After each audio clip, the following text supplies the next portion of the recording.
ni à Pâques au Royaume-Uni que les murs des palais tremblent. Au Danemark aussi, la famille royale connaît de fortes tensions. Si le prince Harry est en guerre ouverte contre son frère, le prince héritier William, force est de constater qu'une situation similaire se dessine entre les frères Frédéric et Joachim de Danemark. Depuis janvier 2023, la reine Margrethe II a décidé, de manière assez brutale, de retirer à 4 de ses 8 petits-enfants, leur titre de prince et princesse.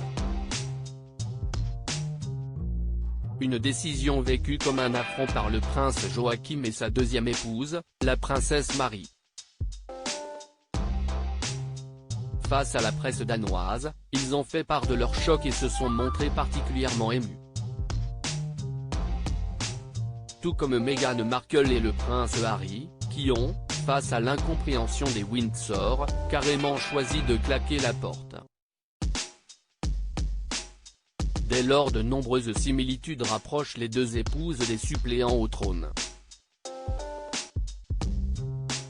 Entre crispation, colère et inquiétude, Meghan Markle et la princesse Marie de Danemark ont beaucoup en commun.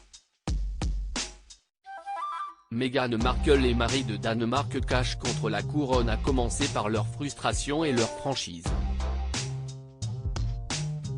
Marie est devenue l'un des membres les plus francs de la famille royale danoise alors qu'elle agit pour protéger ses jeunes enfants de la décision de leur grand-mère, souligne la correspondante royale australienne Nathalie Oliveri, avant d'ajouter, tout comme la maison de Windsor en Grande-Bretagne, la maison de Glücksbourg s'est retrouvée au centre d'un scandale très malvenu.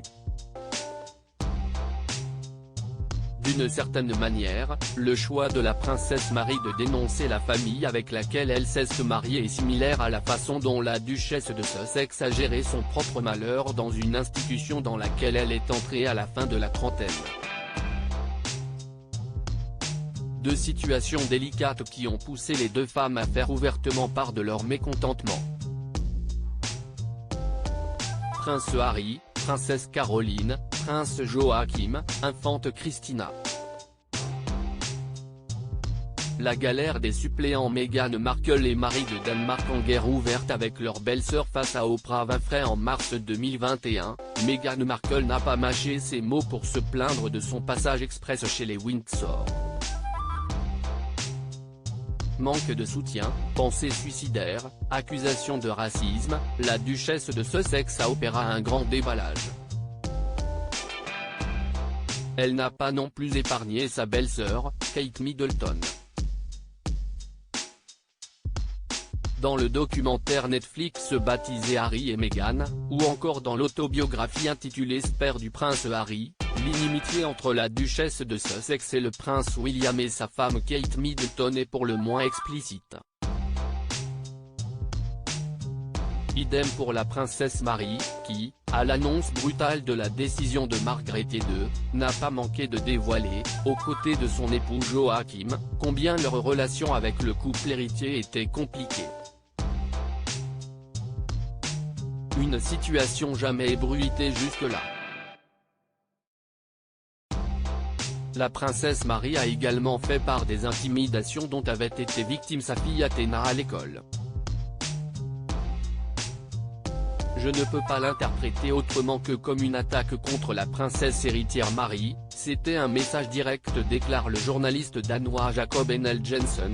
Il est clair que lorsqu'elle prend quelque chose comme une intimidation et qu'elle utilise délibérément l'expression condition des enfants, on ne peut pas l'interpréter autrement que comme une volonté d'attirer l'attention sur le fait que la maison royale, et donc la princesse héritière, doit être en adéquation avec les valeurs qu'elle défend.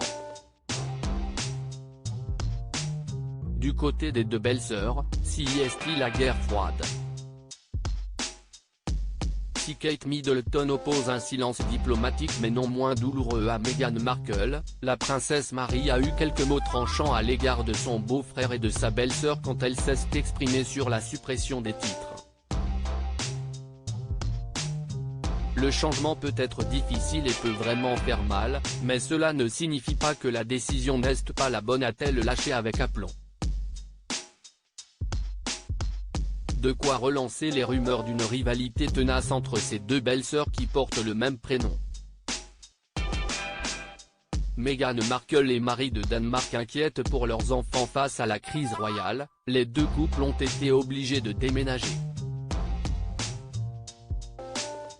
En janvier 2020, Meghan Markle et le prince Harry annonçaient leur mise en retrait de la famille royale et leur volonté de devenir financièrement indépendant. Le couple de Sussex a volontairement choisi l'exil et les États-Unis. Pour Joachim et la princesse Marie, la situation est un peu différente, mais ils ne vivent plus non plus auprès de la famille royale depuis plusieurs années. En 2019, le couple royal s'est installé en France. Exil forcé ? La princesse Marie de Danemark l'a sous-entendu, soulignant que cette décision de déménager n'était pas la leur. Autre inquiétude commune pour les deux femmes, l'avenir de leurs enfants. Elles sont préoccupées par les titres appartenant à leurs enfants et le soutien que leur offre la couronne, souligne Nathalie Oliveri. La duchesse de Sussex a fait part de sa frustration concernant les titres dont n'ont pas, encore, hérité ses enfants, Archie et Lilibet, lors de son entretien avec Oprah Winfrey en mars 2021. Meghan Markle a également exprimé ses craintes au sujet des menaces qui pourraient peser sur leur sécurité en l'absence de titre. Aujourd'hui roi, Charles III devra choisir s'il les accorde ou non à ses deux petits-enfants en exil. Du côté de Marie et Joachim de Danemark, le coup près est déjà tombé. Les 4 enfants du prince cadet de Margrethe II ont été dépossédés de leurs titres royaux. Une véritable perte d'identité, une étape particulièrement difficile à vivre. Si l'avenir royal de Meghan Markle et du prince Harry, ainsi que celui du prince Joachim et de son épouse Marie restent flous, ceux de leurs enfants respectifs le sont plus encore. Crédit photo, @bestimage direction artistique gala.